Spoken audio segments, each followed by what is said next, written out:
तो हमने अपना एक चैप्टर स्टार्ट किया था आपके फर्स्ट मॉड्यूल का, चैप्टर नंबर 1.6 है आपकी किताब के हिसाब से, जिसका पूरा चैप्टर का नाम है cash book, bank book and bank reconciliation statement.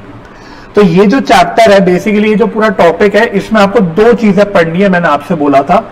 एक आपको cash book and bank book के बारे में पढ़ना है, एक आपको cash book and bank book के बारे में पढ़ना है, और दूसरा आपको बैंक रिकंसिलिएशन स्टेटमेंट पढ़ना है।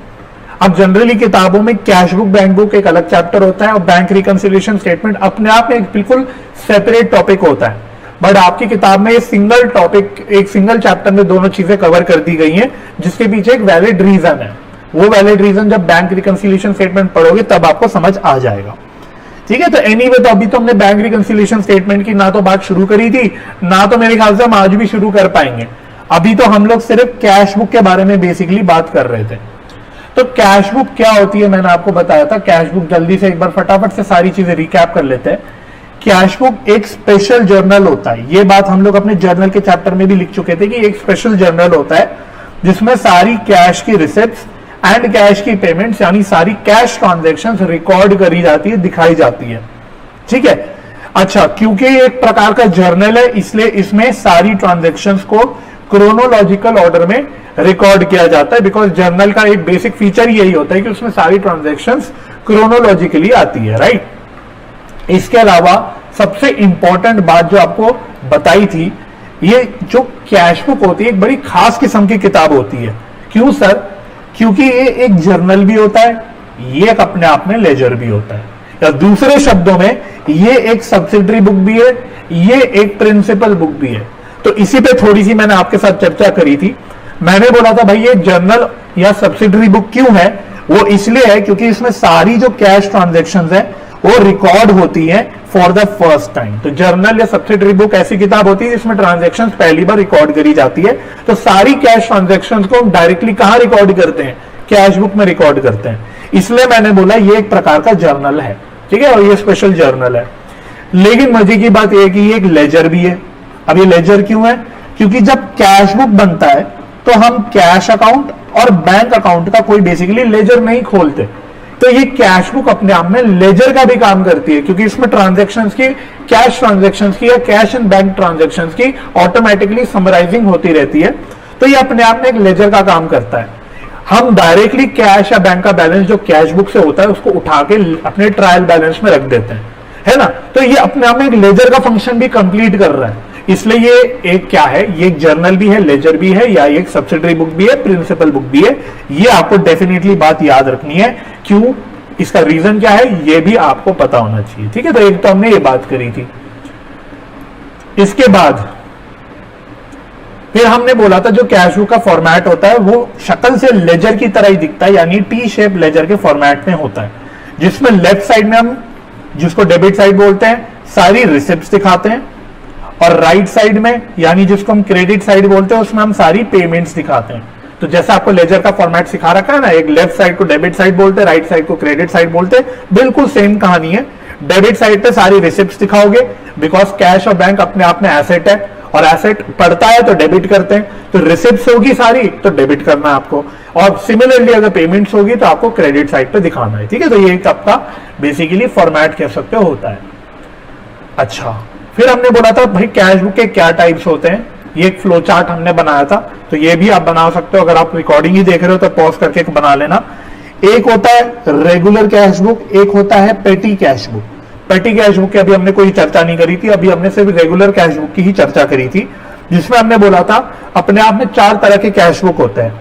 एक होता है सिंगल कॉलम कैश बुक, एक होता है डबल कॉलम कैश बुक, एक होता है ट्रिपल कॉलम कैश बुक, और फिर होता है बेकार सा कबाड़ सा basically multi columnar cash book, जो ज्यादा उतना कॉमनली यूज नहीं होता है ना। तो मैंने बोला था पहले 3 टाइप जो है ना, single column, double column, triple column, ये कॉमनली आपके यूज होते हैं, आपको दिख जाएंगे।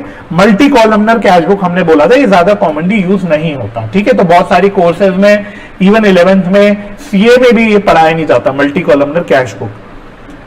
ठीक है, सिंगल कॉलमनर कैश बुक क्या होता है? बेसिकली सिंगल कॉलम यानी इसमें सिर्फ एक कॉलम मेंटेन होता है। कौन सा कॉलम होता है? Cash column. तो उसका एक फॉर्मेट हमने देखा था, बिल्कुल देखो लेजर जैसा फॉर्मेट है, बिल्कुल लेजर का फॉर्मेट है। डेबिट साइड पे date, particulars, LF and cash account, cash का कॉलम आ गया। ये बेसिकली अमाउंट का कॉलम है ना, इसलिए रुपीस का साइन भी बना रखा है। सिमिलरली क्रेडिट साइड पे डेट, पर्टिकुलर्स, एलएफ और अगेन अमाउंट का यानी कैश के अमाउंट का कॉलम आ गया। तो बेसिकली इस कैश बुक में, सिंगल कॉलम कैश बुक में हम लोग सिर्फ एक कॉलम बनाते हैं, कैश कॉलम, जिसमें हम सिर्फ कैश की ट्रांजेक्शन दिखाते हैं। अब जब मैं कैश बोलता हूं ना, मैं रोकड़े की बात करता हूं। आई होप आप ये बात समझते हो, जिसको हम कैश इन हैंड भी बोलते हैं। ठीक है, ठीक है। तो ये बेसिकली आपके इसमें कैश की ट्रांजेक्शन सारी आ जाती है। सिमिलरली फिर अगला हमने बोला था डबल कॉलम कैश बुक। तो डबल कॉलम नाम है, तो इसमें हमने बोला था कि दो कॉलम्स मेंटेन होते हैं। अब वो कौन से दो कॉलम्स मेंटेन होते हैं? जनरली एक कैश कॉलम तो मेंटेन होता ही होता है। ठीक है, कैश बुक है तो बिना कैश कॉलम के कोई भी कैश बुक बन ही नहीं सकती, ये मान लो आप, राइट।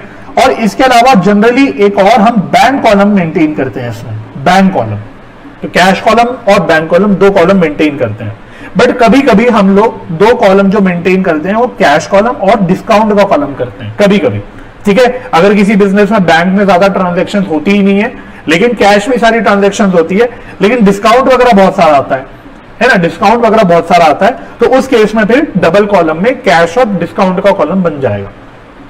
ठीक है, अब डबल कॉलम कैश बुक का फॉर्मेट हमने देखा था क्या होता है। तो देखो फॉर्मेट में बार बार कह रहा हूं, ये बिल्कुल लेजर का फॉर्मेट है। तो डेबिट साइड है इधर, क्रेडिट साइड है राइट साइड में, date particulars LF, date particulars LF, यहां तक तो ओके है। अब बस यहां पे एक फर्क हो जाता है, लेजर में तो रुपीस का सिर्फ एक कॉलम होता है, यहां पे रुपीस के दो कॉलम होते हैं। देखो डेबिट साइड में ये रे रुपीस के दो कॉलम, क्रेडिट साइड में ये रे रुपीस के दो कॉलम, राइट। तो एक कैश का रुपीस का कॉलम होता है, एक बैंक का रुपीस का कॉलम होता है। क्रेडिट साइड भी कैश का रुपीस का कॉलम होता है, बैंक का रुपीस का कॉलम होता है। तो इस प्रकार से आपका डबल कॉलम कैश बुक दिखता है। तो इसमें क्या चक्कर है, जो कैश कॉलम है उसमें सारी कैश ट्रांजैक्शंस आ जाती है, ये बेसिकली एक प्रकार का कैश अकाउंट है। और बैंक कॉलम जो है उसमें सारी बैंक की ट्रांजैक्शंस आ जाती है, ये एक प्रकार का बैंक कॉलम है, मतलब बैंक अकाउंट का लेजर है, एक प्रकार का, समझने के लिए। हालांकि टेक्निकली लेजर नहीं है, बड़े समझने के लिए है कि कैश कॉलम एक कैश अकाउंट है, बैंक कॉलम एक बैंक अकाउंट है। तो आप एक तरह से दो लेजर एक साथ प्रिपेयर कर रहे हो, ऐसा मान लो, मन में मत, बस मन में, कहीं बोलना मत, ये सिर्फ मन में सोचने की बात है। ठीक है, तो ये हमने एक बात करी थी, तो देखो कितनी बेसिक बातें करी थी, कुछ भी टेक्निकल बात ही नहीं है। और लास्ट आप ट्रिपल कॉलम, इसमें तीन कॉलम्स होते हैं, कैश का कॉलम, बैंक का कॉलम, डिस्काउंट का कॉलम। ठीक है, इसका तो मैंने वैसे कोई क्वेश्चन भी नहीं कराया था, आज मैं आपको इस पे क्वेश्चन भी कराऊंगा। ट्रिपल कॉलम कैश बुक का हम सबसे पहले क्वेश्चन ही करेंगे आज, राइट। तो इस पर मैं ज्यादा वैसे चर्चा कर नहीं रहा। तो एक कैश का डेबिट साइड पे कॉलम, बैंक का डेबिट साइड पे कॉलम और डिस्काउंट का कॉलम। सिमिलरली क्रेडिट साइड पे कैश का कॉलम, बैंक का कॉलम और डिस्काउंट का कॉलम। लेकिन ध्यान रखने वाली बात यह थी कि ये जो डिस्काउंट का कॉलम है, वो जो डेबिट साइड है वो बेसिकली डिस्काउंट अलाउड अकाउंट है एक प्रकार का, और क्रेडिट साइड पे डिस्काउंट रिसीव्ड है।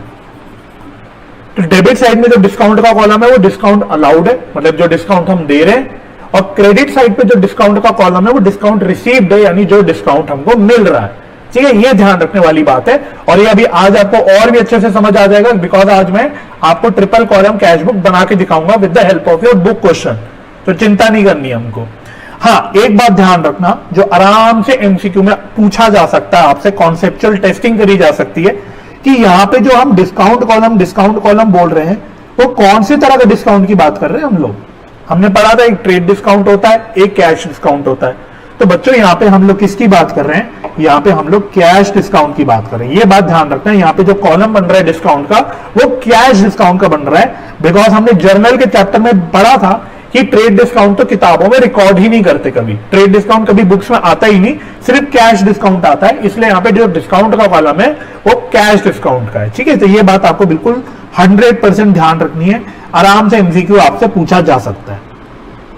चलो, इसके अलावा और क्या बात करी थी, फिर हमने लास्ट एकदम कबाड़ बेकार एकदम यूजलेस चीज पढ़ी थी, multi columnar cash book.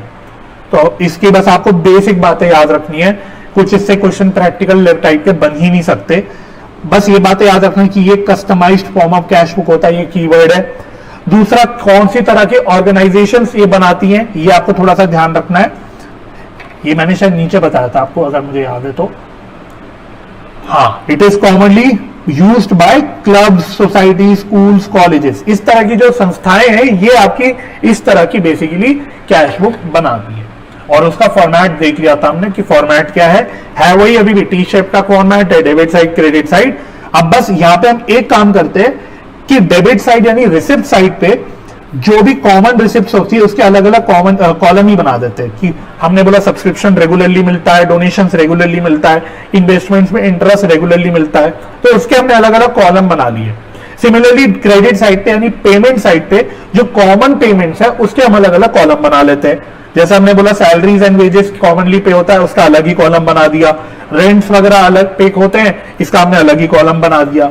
Telephone charges पे होते ही होते हैं, रेगुलरली पे होते हैं, तो उसका अलग कॉलम बना दिया। और फिर बाकी miscellaneous income and miscellaneous expenses, बाकी सारे खर्चे और इनकम जो है, रिसिप्ट्स और एक्सपेंडिचर है, वो उसके लिए हमने एक अलग ही मिसलेनियस कॉलम बना लिया। तो ये कस्टमाइजेबल है। मैंने आपको ये क्लियर किया था कि भाई ये कोई रूल नहीं है, ये जो फॉर्मेट मैंने आपको दिखाया this is not a rule, ये कहीं नियम नहीं है। हर तरह की संस्थाएं अपने हिसाब से इसको कस्टमाइज कर सकती है। उनको लगता है कि हमारी कोई और रिसिप्ट कॉमन है तो उसका अलग कॉलम बना ले, तो उनकी मर्जी है। इसलिए हमने बोला था कि this is a customized form of cash book, right. लेकिन मैंने आपको बोला है कि भाई सीए लेवल तक में भी ये पढ़ाया नहीं जाता, तो ये इतना मुझे नहीं लगता इंपॉर्टेंट है, बस आपको बेसिक पता होना चाहिए। अच्छा, फिर मैंने आपको आपकी बेसिकली 11th की किताब का सवाल कराया था। ये एक हमने क्वेश्चन किया था, किस पे था? ये डबल कॉलम कैश बुक पे था, राइट। तो ये 11th का मैंने बस आपको सैंपल क्वेश्चन कराया था टू मेक यू अंडरस्टैंड कि भाई क्या होता है डबल कॉलम कैश बुक। अगर आपको ये नहीं समझ आया या आपने मिस कर दिया तो चिंता नहीं करनी, आज मैं आपको ट्रिपल कॉलम कैश बुक भी दिखाऊंगा। तो ट्रिपल कॉलम कैश बुक तो double column cash book plus extra ही होता है। तो अगर ट्रिपल कॉलम कैश बुक आप समझ गए तो डबल कॉलम कैश बुक तो आप कवर कर ही लोगे। तो अगर आपको डबल कॉलम कैश बुक का कोई क्वेश्चन छूट गया या अभी आपको नहीं पता तो टेंशन नहीं लेनी, आज मैं आपको ट्रिपल कॉलम कैश बुक बना के दिखाऊंगा, ठीक है। क्वेश्चन करेंगे हम अभी।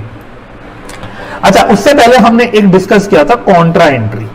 कॉन्ट्रा एंट्री बच्चों कब आती है पिक्चर में, याद रखना, जब हमारी कैश बुक में एक कैश का कॉलम भी है और बैंक का कॉलम भी है। ध्यान रखना, कॉन्ट्रा एंट्री एक जो कॉन्सेप्ट है ये आता है जब हमारे पास कैश का कॉलम भी है और बैंक का कॉलम भी है। यानी डबल कॉलम कैश बुक में भी हो सकता है, ट्रिपल कॉलम कैश बुक में भी हो सकता है। तो जब भी हम दोनों भी कॉलम बना रहे हैं, कैश का भी और बैंक का भी, तो कॉन्ट्रा एंट्री पिक्चर में आती है। तो कॉन्ट्रा एंट्री बेसिकली होता क्या है, इट मींस कि एक ही ट्रांजैक्शन से हमारा कैश और बैंक दोनों इफेक्ट हो रहा है और इसमें दो केसेस बन जाते हैं। मैंने बोला कि एक कोई ऐसी ट्रांजैक्शन हुई जिससे कैश बढ़ रहा है लेकिन बैंक कम हो रहा है, या फिर मैंने बोला कोई एक ऐसी ट्रांजैक्शन हुई जिससे बैंक बढ़ रहा है और कैश कम हो रहा है, ठीक है। तो दोनों में से कुछ भी हो सकता है, तो इसको हम बोलते हैं कॉन्ट्रा एंट्री।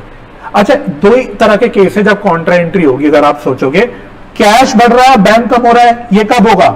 जब हम बैंक से पैसा विड्रॉ करेंगे। तो बैंक से जब पैसा हम विड्रॉ करेंगे, ध्यान रखना, बिजनेस यूज के लिए, पर्सनल यूज के लिए नहीं, खाली बिजनेस यूज के लिए। पर्सनल यूज के लिए तो कुछ भी विड्रॉ करते हो ड्रॉइंग्स हो जाती है ना। लेकिन अगर बिजनेस यूज के लिए मैंने बैंक से कैश विड्रॉ करा तो आप सोच सकते हो कि भाई बैंक से पैसा विड्रॉ करा तो बैंक कम हो गया और कैश में पैसा आ गया तो कैश बढ़ गया। और इसका ऑपोजिट केस, जब मैं कैश बैंक में जाकर डिपॉजिट कर देता हूं, मेरे बिजनेस में जो कैश पड़ा था मैंने बैंक में जाकर डिपॉजिट कर दिया, तो इससे क्या होगा? एक तरफ बैंक में पैसा बढ़ गया तो बैंक बढ़ गया और कैश चला गया, मेरा कैश कम हो गया तो कैश कम हो गया। तो इन दो केसेस को हम लोग बोलते हैं कॉन्ट्रा एंट्री। क्या बोलते हैं? Contra entry. और कॉन्ट्रा एंट्री हम जब अपनी किताबों में मतलब कैश बुक में दिखाते हैं तो हम एक सी का सिंबल लगा देते हैं। कहां पे? एलएफ कॉलम में। तो एलएफ कॉलम में हम सी का सिंबल लगा देते हैं दोनों भी साइड, मतलब दोनों भी ट्रांजैक्शन, जब दोनों भी एस्पेक्ट्स हम रिकॉर्ड कर रहे होंगे तो हम सी का सिंबल लगा देंगे to indicate that this is a contra entry. ये मैंने आपको समझाया था और वैसे हमने क्वेश्चन में भी देखा था, ठीक है। तो देखो बच्चों, ये सारी बातें हमने करी थी